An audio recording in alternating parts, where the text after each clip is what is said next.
One line.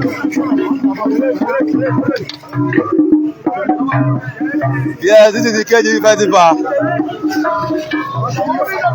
This is the KG Festival 2024.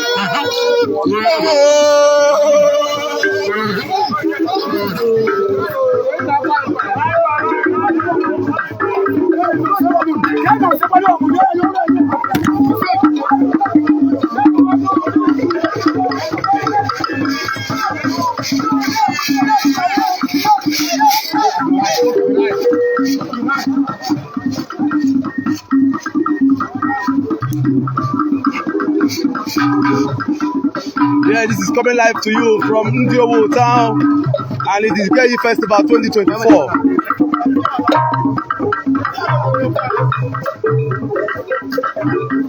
KG Festival 2024, ladies and gentlemen, reporting live from Ndiowo.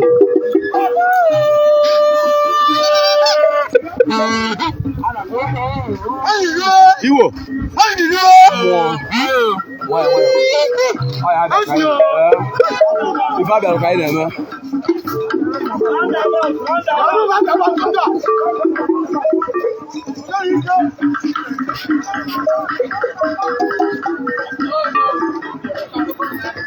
Anywhere you are watching live from, know that this report is coming all the way from Ndiowo.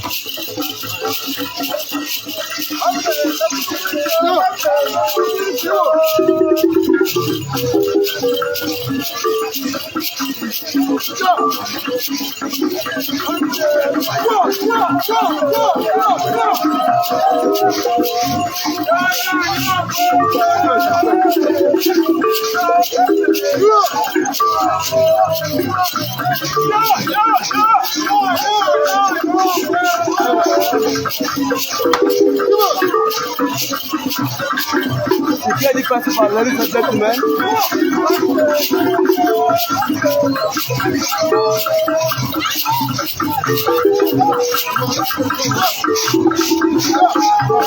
One line, one line.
Ikeji Festival 2024 going live and direct, ladies and gentlemen.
ofu ebe ahụ biko.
That is the festival, the KG Festival 2024, going down live and direct.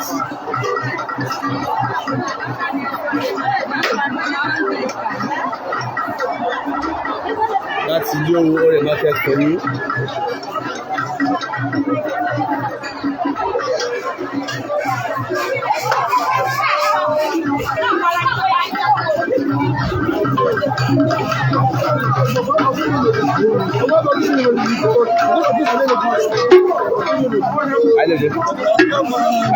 Chedu. Get Chedu. Did they have one less? I will do you. Did they listen?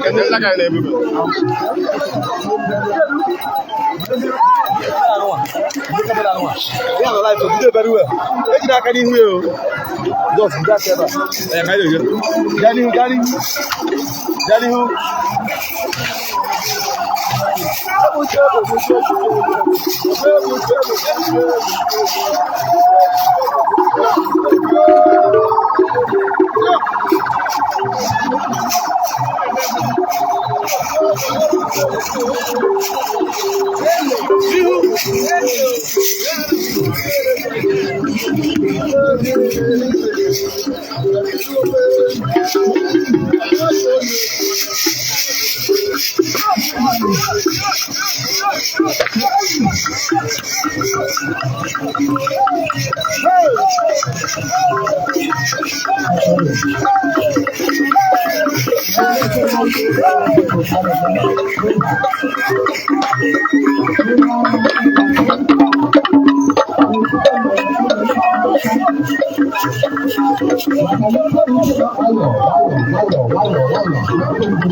What is it? I have no life. I come and say.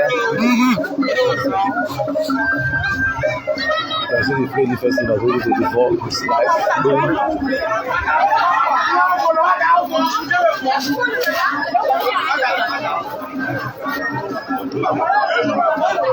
Yo, what are more Saba? What are you now? What are you now? What are you? Yeah, what are you now? What are you now?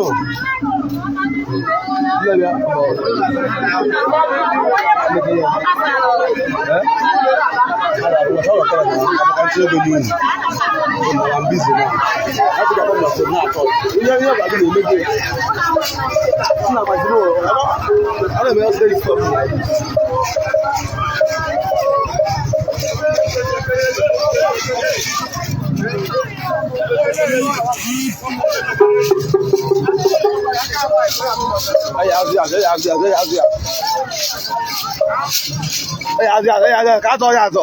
Ndị mmadụ na-ekiri gị mba ụwa niile. Iwo ọ bụ ekwuru ka a na-eme. Ọ yi keji ka anyị na-eme.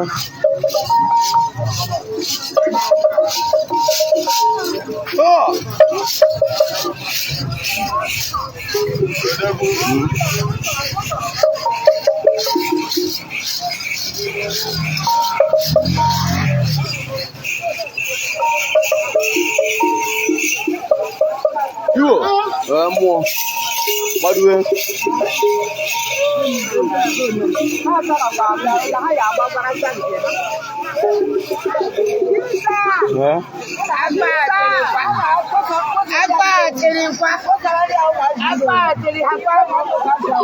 Oh, Kahana, where you keji kaine? I want to go already.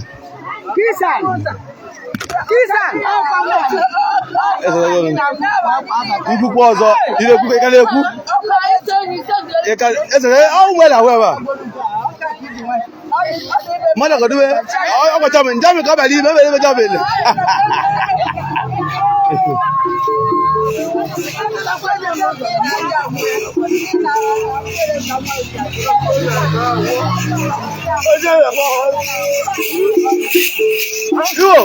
Mo. Ayo ku ka na me. Ai keji ka na me. Madube, Iwo, mmụọ n'isi. Chinaga, ya mmụọ. Ahịa ekwuru ka a na-eme. Iwo.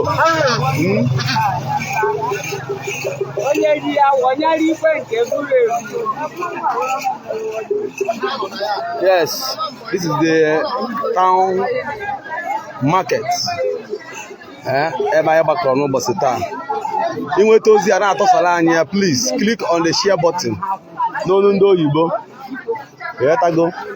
Click on the share button so that this video will be able to go viral. This is the KG Festival, the final day of the KG Festival in Ndowo Town 2024. Coming to you live and direct. Yes.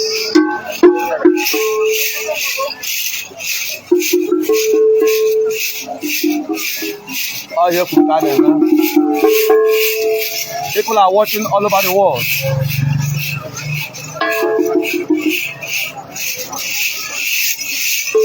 People are watching all over the world.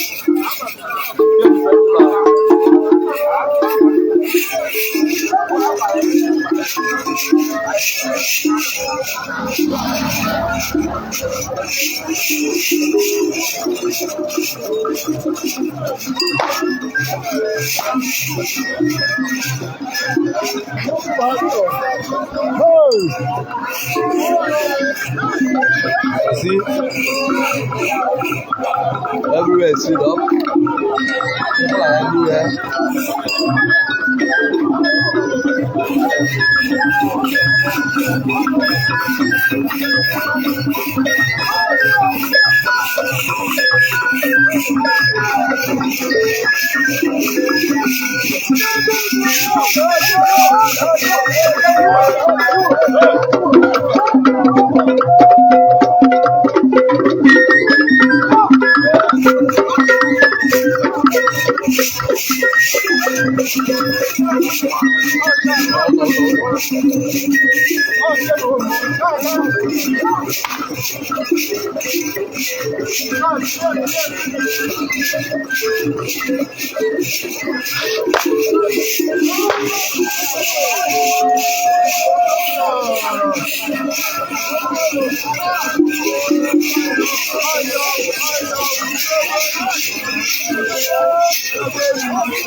Keep on clicking on the share button, ladies and gentlemen. Let's make this video to go viral.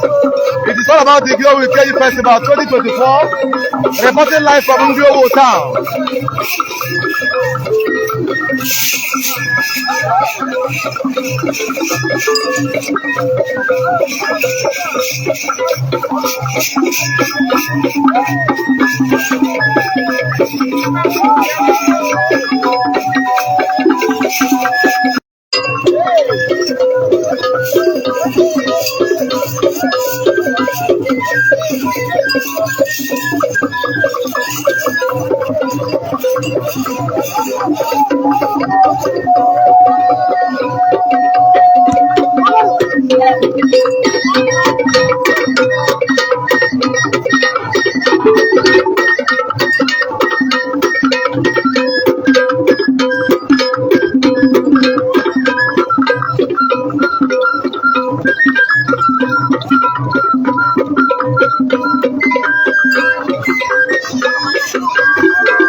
ladies and gentlemen, I have said before, this sport is coming live from Ndowo town, and it's all about Ndowo Festival, the KG Festival 2024.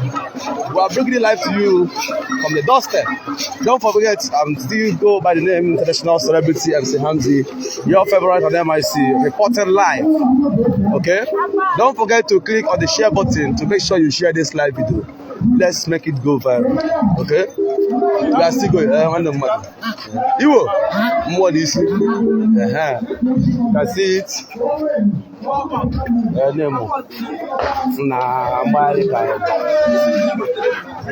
Now, I can remember the career in Madrid, Zona Waterloo.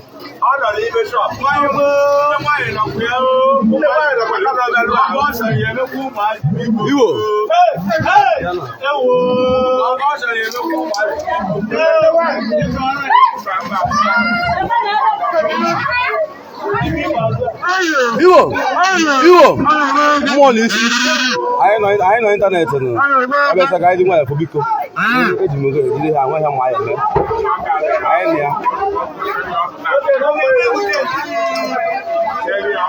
This is the final day of the KG Festival, ladies and gentlemen. Stay tuned, you're gonna see everything coming back to you.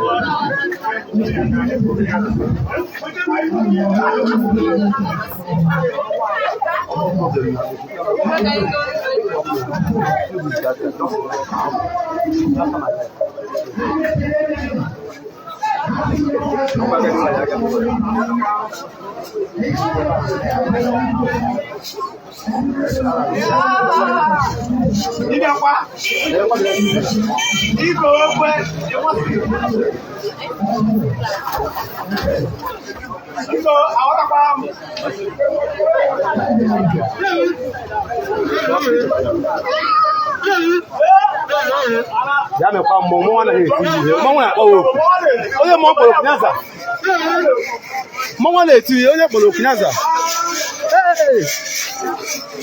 bigo video ka video ka ya bi o ti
Okay.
Oh man.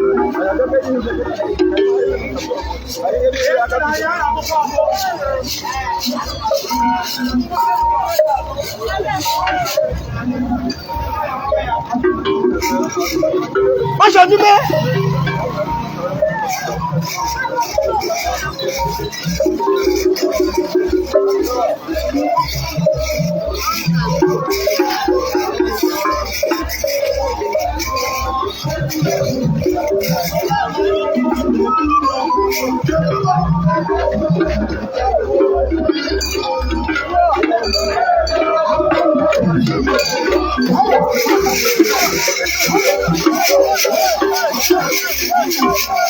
Come here.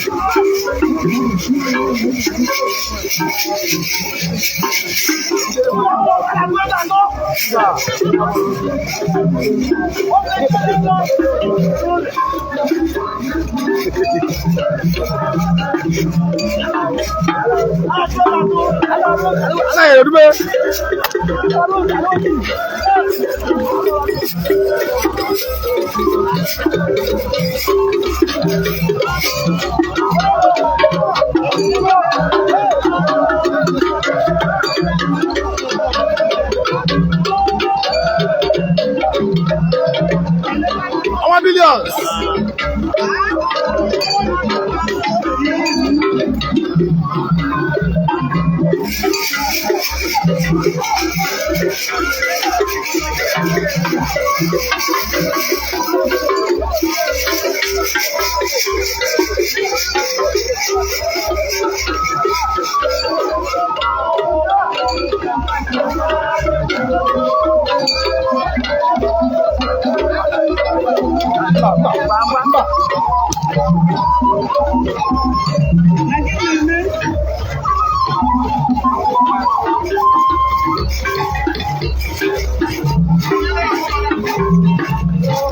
Ifeanyi, ndị mmadụ na-ehi Ifeanyi ga-emekwa anya, o mere nnata, o mekwago, mekwa anya.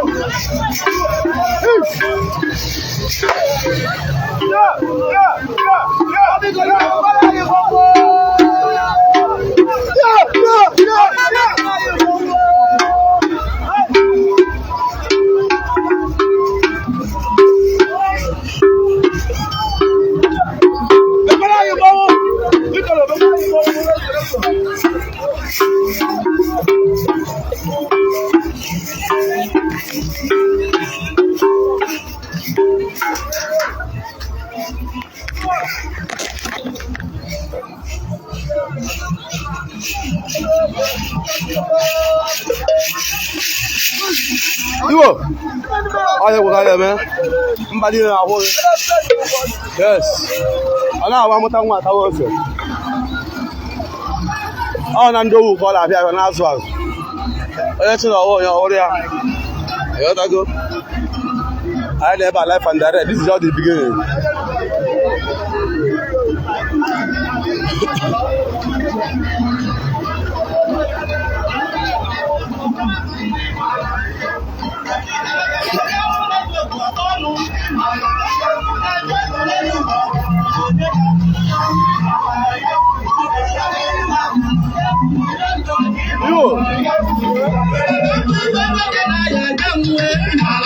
Oye bukale me, oye bi oju kai me, mo ni si. Oye bukale me.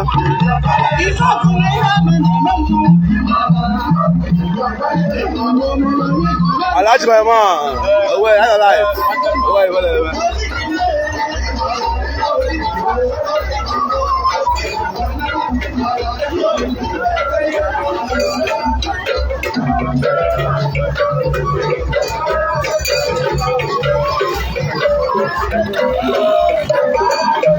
Go away and move it.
Corta pra cima.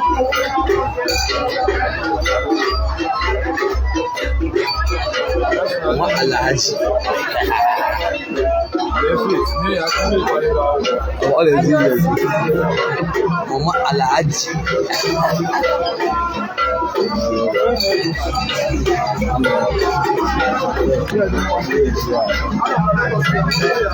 Okay. Yeah.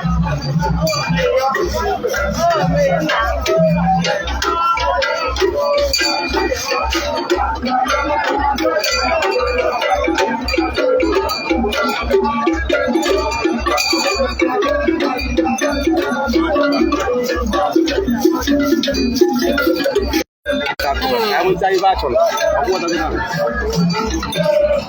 Em phải mong là cái một tí để tao không ai ba nào cho.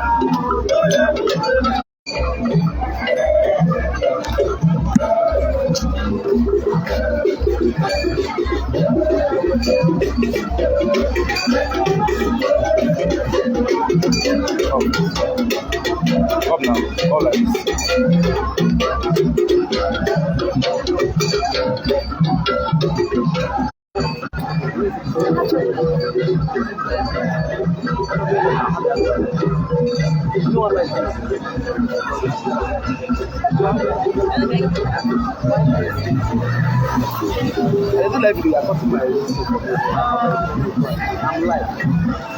Come now. Yeah, now.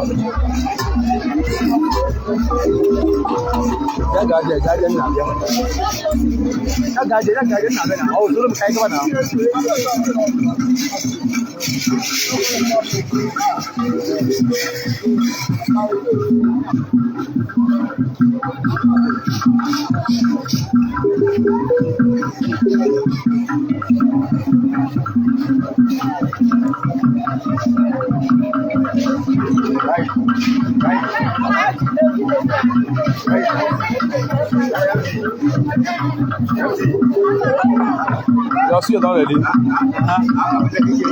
Come. Give us suya. Give us suya 4,000. Come. Give us suya. Come. Let me take something now. See. Come on.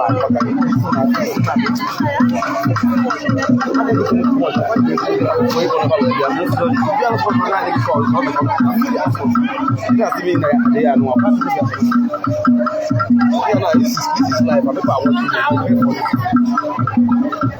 Okay, give us 4,000. Yeah. Okay, my patch popcorn. I will now I'm busy. You will get that all the fast for them now. How much? 4,000 naira. I don't know anyone.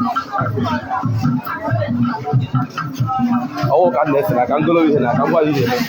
I'm going to hear you, man. I'm not going to go now. I'm going to come out of here. I can't lie.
I will deal with you now. I'm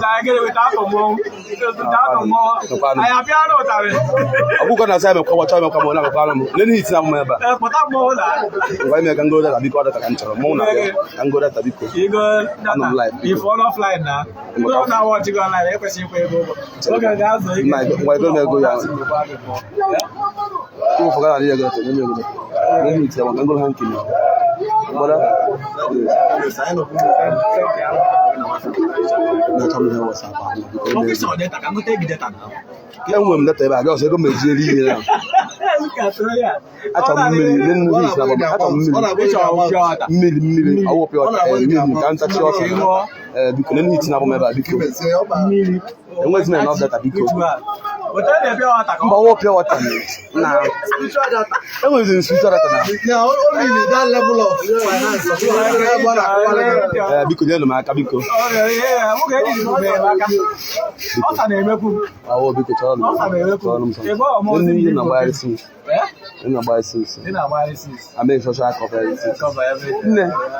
How are you?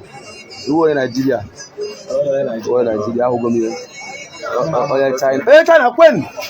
China, one. China, when's one? You.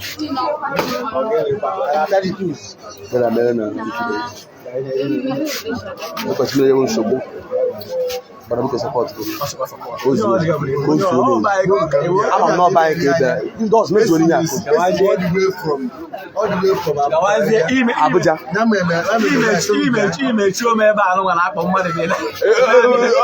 How many days will we take about? How many days can you go? Back to what we are doing. You go born staff. I can't go both sides. Okay. We do it. So please, ladies and gentlemen, at this particular junction, I'm going to go offline.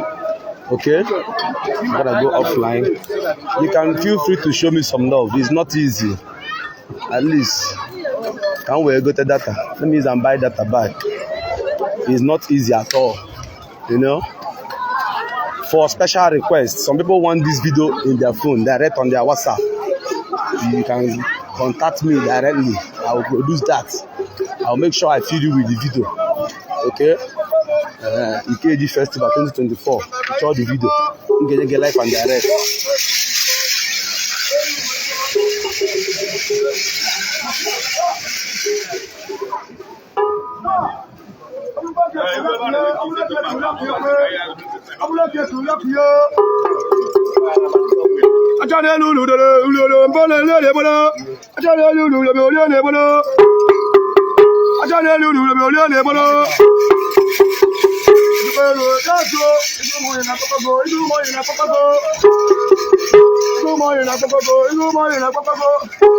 Like I said, feel free to show some love. It's not easy. I will now. I'm going to go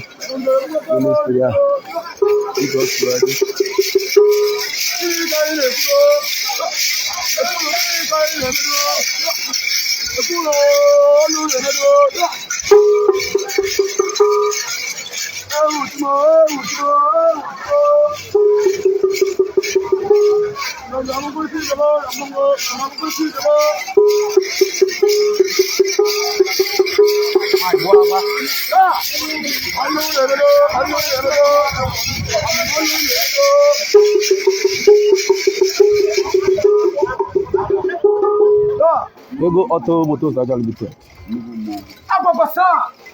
I'm here, man.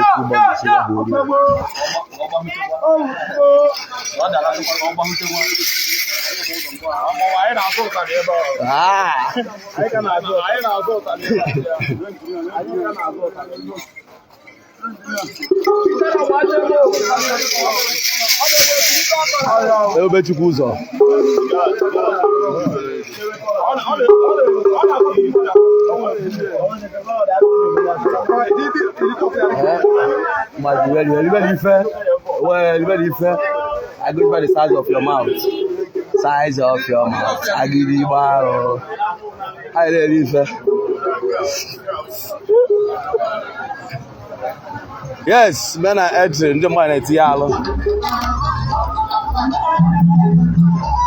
Oh, you could got it, man.